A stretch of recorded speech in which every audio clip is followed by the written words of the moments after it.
Ici, la voix de l'Amérique.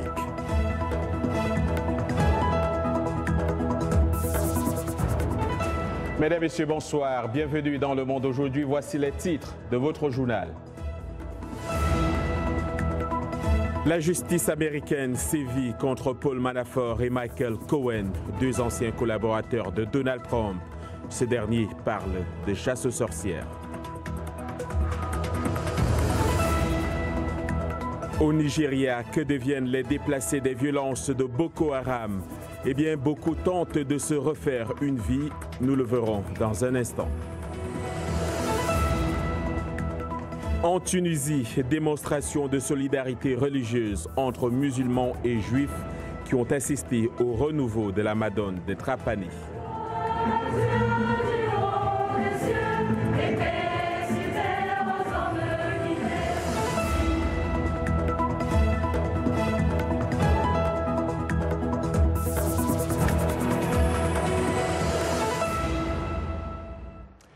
Ouvrons ce journal par ce feuilleton politico-judiciaire ici aux États-Unis.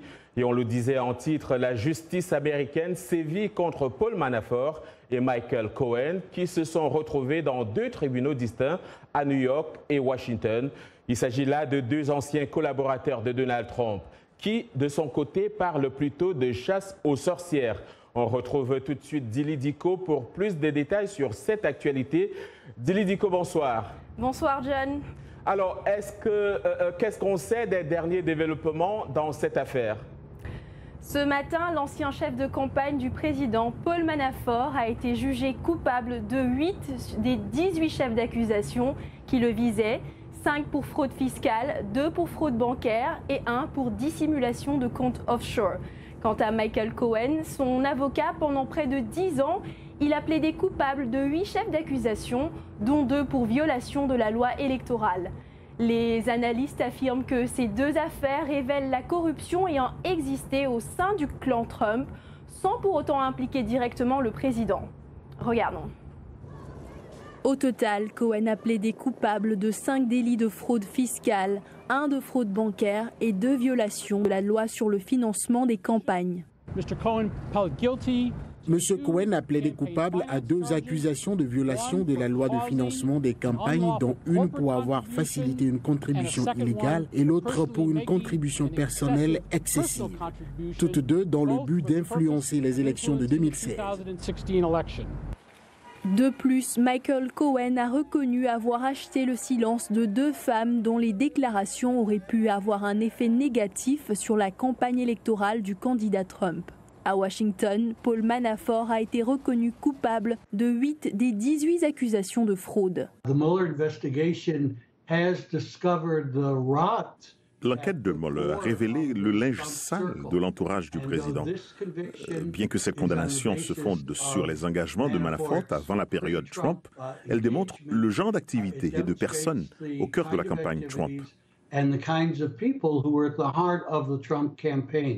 Le président Trump a déclaré que la condamnation de Manafort ne prouve aucune collusion entre sa campagne et la Russie. Mais les analystes soulignent que le deuxième procès de Manafort en septembre se penchera sur ses services de lobbying en faveur d'un gouvernement pro-russe en Ukraine. L'enquête a révélé que Manafort avait assisté à une réunion préélectorale à la Trump Tower à laquelle participaient d'autres associés de Donald Trump et un avocat russe qui aurait partagé des informations préjudiciables sur Hillary Clinton.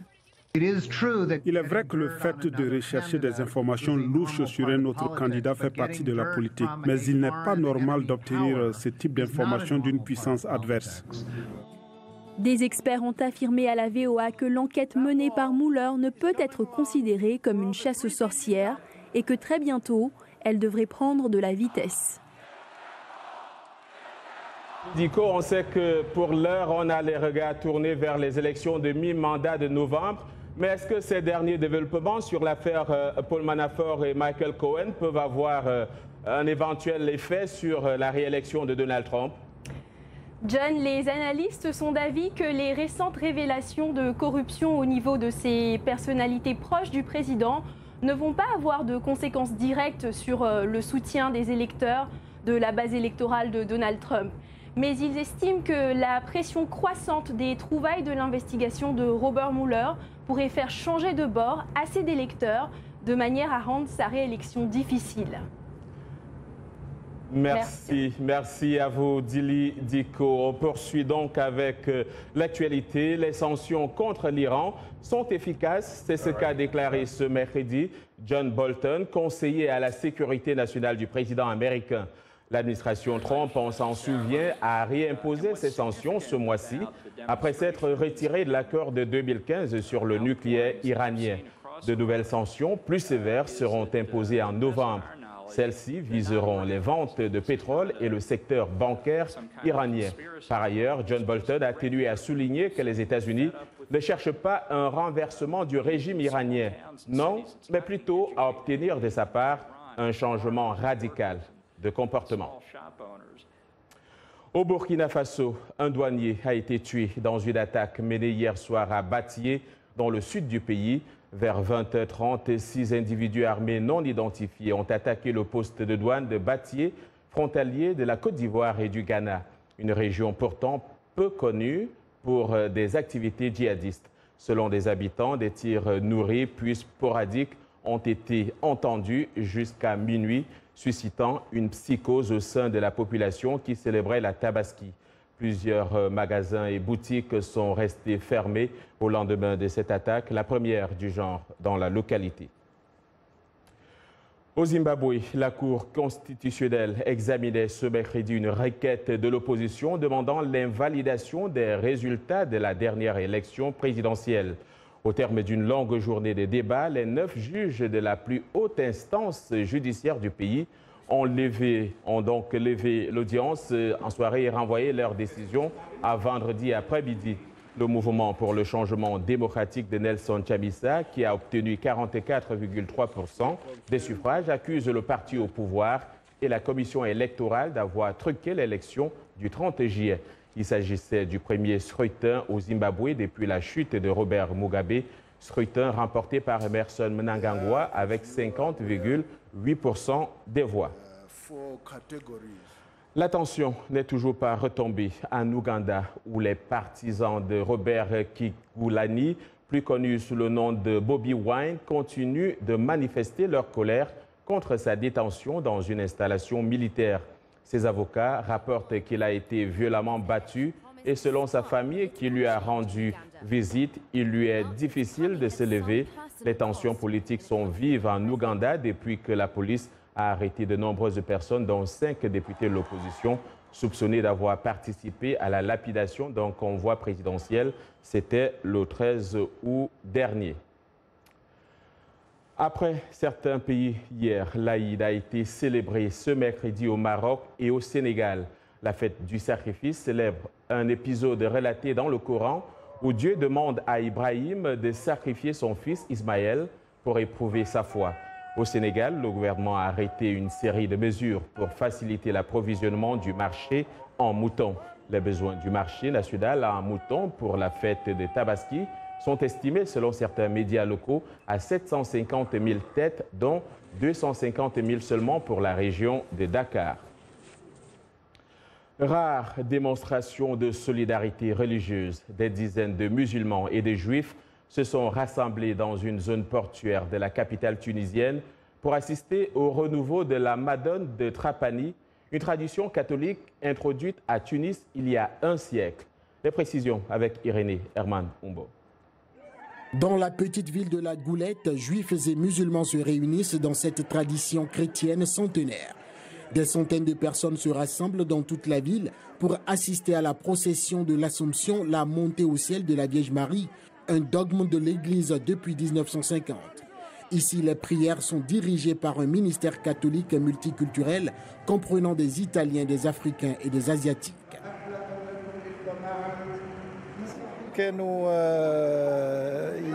Les marins siliciens la célébraient pour se protéger des dangers de la mer. Ça doit remonter au 19e, au début du 20e siècle. Pour des raisons de sécurité, la procession de cette année a eu lieu dans l'enceinte de l'église. Seules quelques centaines de personnes à l'extérieur de la paroisse ont été sélectionnées par les forces de sécurité en état d'alerte pour assister à la procession qui n'a repris du service qu'en 2017 après une pause de 50 ans. Elle offre l'occasion aux personnes de différentes religions en Tunisie de se retrouver une fois de plus.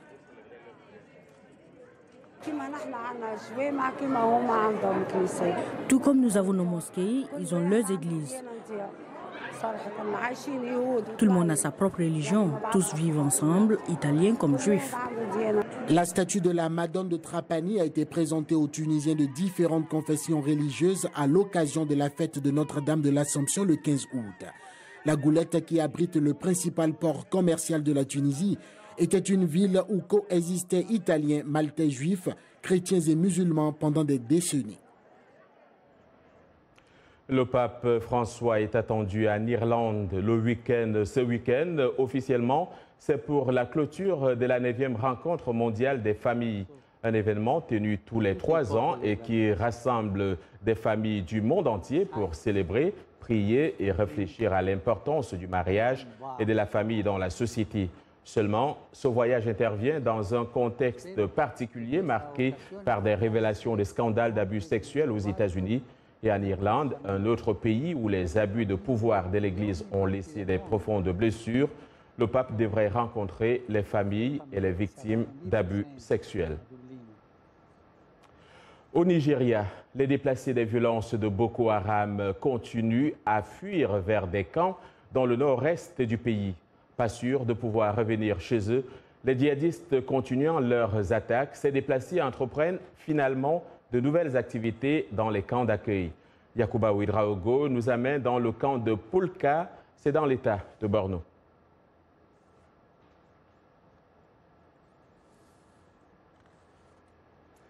Voilà, on va suivre cet élément dans nos prochaines éditions probablement. On va poursuivre l'actualité pour dire qu'ils sont environ 115 migrants selon les autorités à avoir pénétré ce mercredi dans l'enclave espagnole de Ceuta. Tous ont escaladé la haute clôture frontalière avec le Maroc. 7 gardes frontalières ont été légèrement blessés par des jets d'acide et de chaux. C'est ce qu'a déclaré le porte-parole de la préfecture. À la fin du mois de juillet, plus de 600 migrants étaient parvenus à entrer dans cette même enclave lors d'un passage en force marqué par des affrontements décrits comme particulièrement violents par les forces de l'ordre. Voilà, on va revenir donc sur cet élément du Nigeria pour parler de ces déplacés qui cherchent à se refaire une autre vie. C'est un reportage que nous lit ici Yacouba Ouedraogo et c'est dans le camp de Poulka, dans l'état de Borno. Fadi Ali, 35 ans, a vécu ces 3 dernières années un terrifiant jeu du chat et de la souris avec les djihadistes de Boko Haram. Je suis partie d'un gaucher parce que les insurgés ont tué ma grand-mère, mon mari et mes 2 enfants. Dans sa fuite, Ali est finalement tombé sur un convoi de l'armée et a été amené à Poulka, un camp de déplacés. Comme elle, Abba Zakari a vu sa maison détruite par Boko Haram. Il est alors passé de camp à camp, espérant reprendre une vie normale. Au lieu de cela, il a fini à Poulka, un autre camp.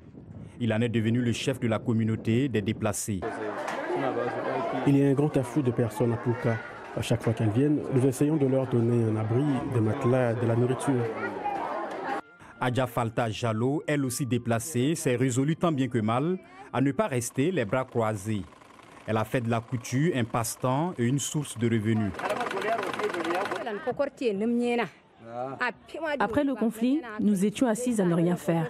Actuellement, nous essayons de nous adapter et d'apprendre un métier pour nous occuper. Cela nous permet d'avoir un revenu afin d'aider nos maris. Des villes construites sur le modèle de Poulka sont de plus en plus courantes dans le nord-est du Nigeria. Elles ont été transformées en bases militaires pour que les soldats puissent les protéger et que les organisations humanitaires y accèdent afin de distribuer de l'aide. Vous regardez Le Monde aujourd'hui en direct de Washington sur VOA Afrique.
Le Monde aujourd'hui en direct de Washington sur VOA Afrique. Voici les titres de cette seconde partie. Que faire pour limiter les accidents de la route au Cameroun? La solution, nous le verrons, viendrait peut-être d'une application. Traveler, c'est son nom. Et puis, nous irons au Nigeria pour suivre l'histoire des Tiwa, une peluche devenue la coqueluche des enfants nigérians. Et si vous aimez l'agriculture, ne bougez pas. Nous apprendrons dans Afrotech comment transformer les déchets en engrais naturels.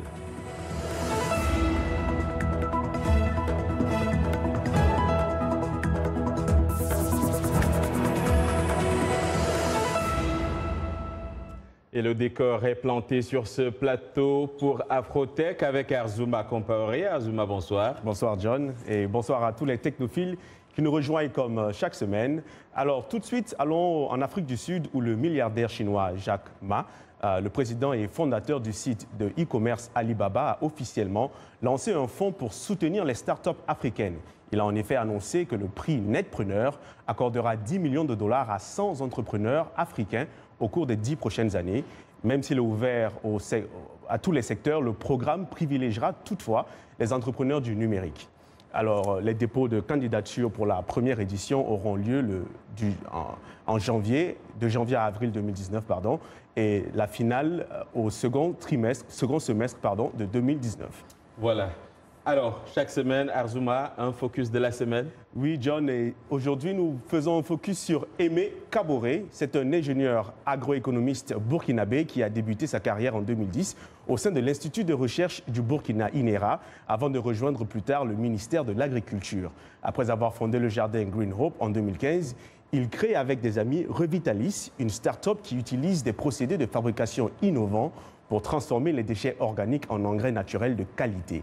Alors, comme il le dit lui-même, il rêve d'un Burkina doté d'une agriculture performante et durable, se nourrissant d'innovation et de technologie.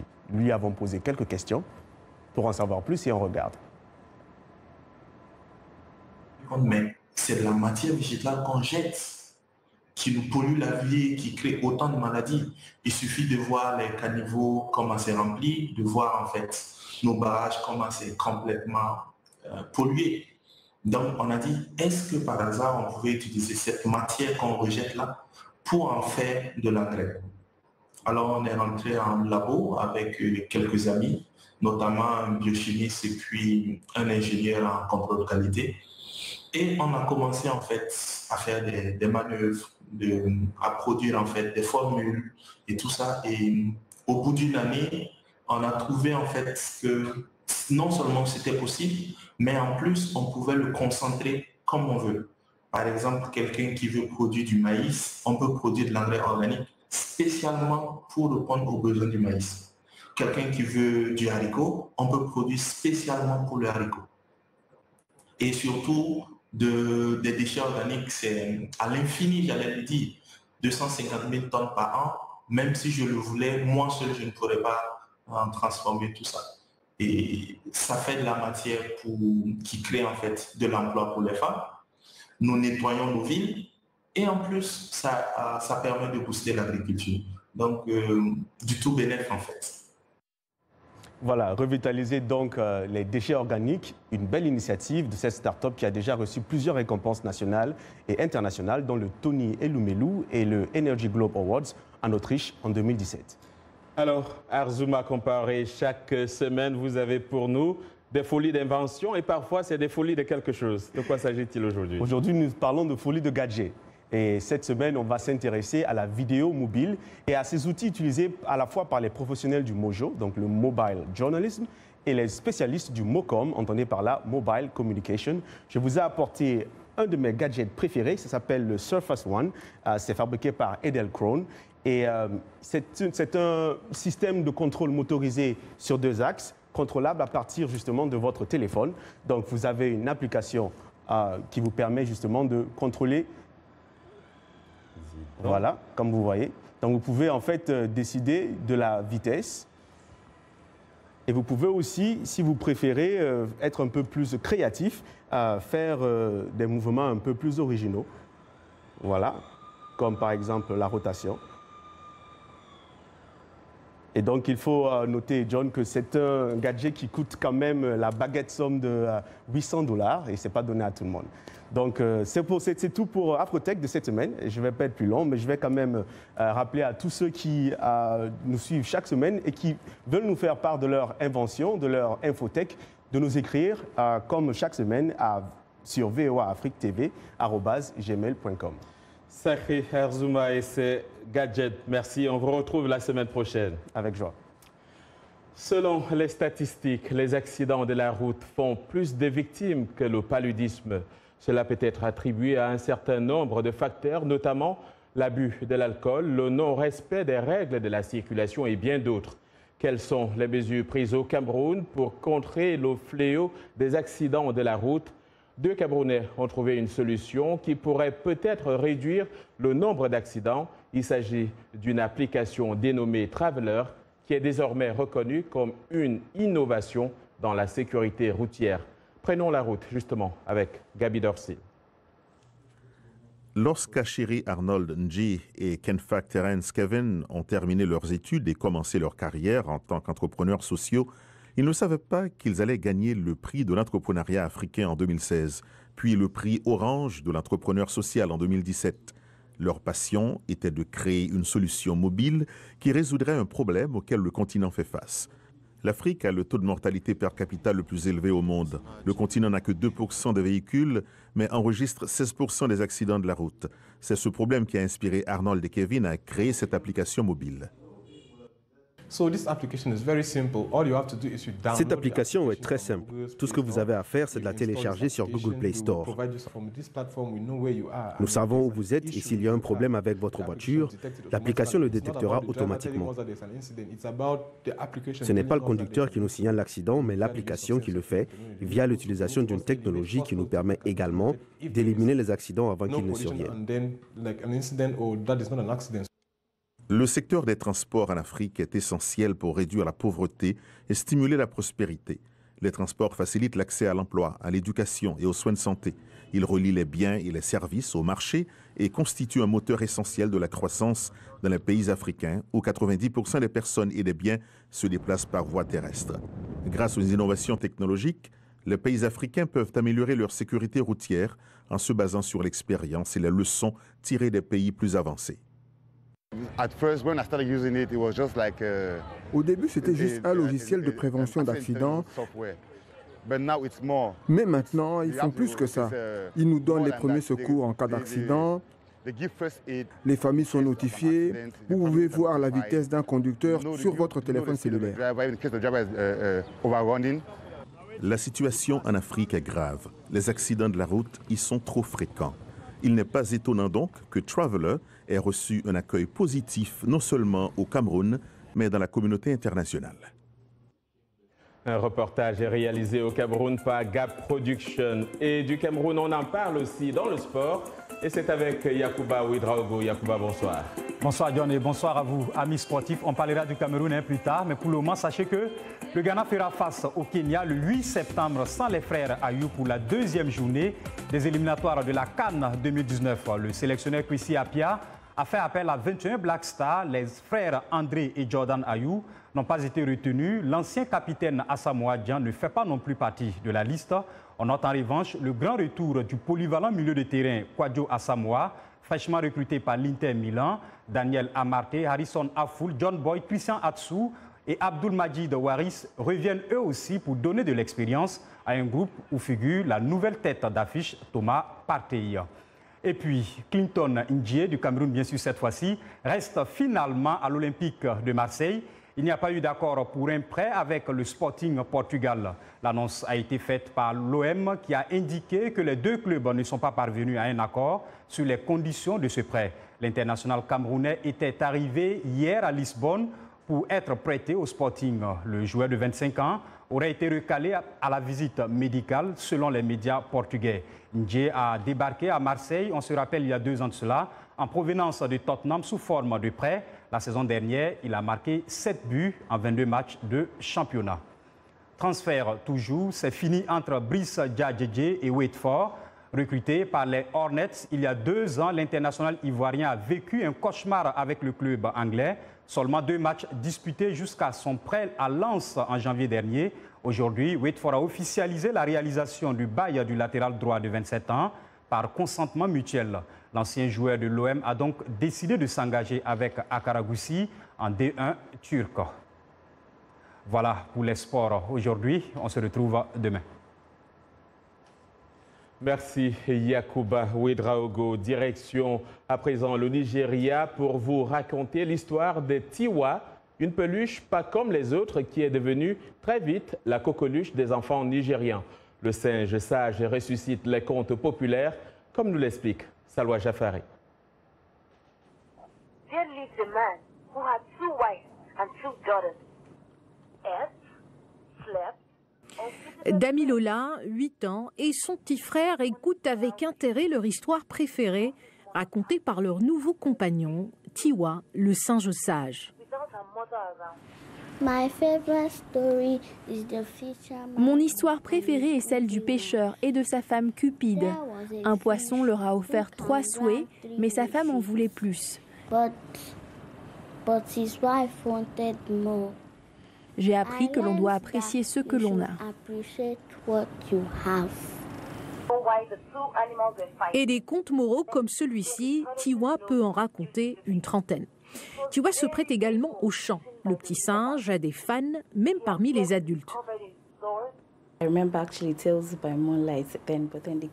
Je me souviens des contes qu'on nous racontait au clair de lune, mais les enfants n'ont pas accès à ça aujourd'hui. Ils regardent Disney Channel et Nickelodeon, mais avec Tiwa, je peux leur inculquer notre culture, nos traditions. Mission accomplie pour Tola Akambi, le créateur de Tiwa. À travers ce petit bout de chou, il voulait justement préserver les contes populaires traditionnels en utilisant un médium compréhensible et accessible. Tiwa est l'abréviation du mot Tiwa Tiwa en Yoruba. Ça signifie « ceci est le nôtre ». Nous sommes en train de perdre notre culture. Tiwa ressuscite la culture de la narration avec laquelle nous avons tous grandi. Les parents ne racontent plus d'histoires à leurs enfants. C'est ce que Tiwa fait. En plus, les histoires racontées par Tiwa ont une morale. Tiwa est fabriqué en Chine, il coûte $28. Il est vrai qu'il n'est pas à la portée de toutes les bourses, mais comme dirait La Fontaine, laissez dire les sots, le savoir a son prix. Voilà, je me souviens de ces contes que me racontait mon grand-père. C'est la fin de ce journal. Merci de l'avoir suivi. Demain est un autre jour. D'ici là, je vous souhaite une excellente soirée.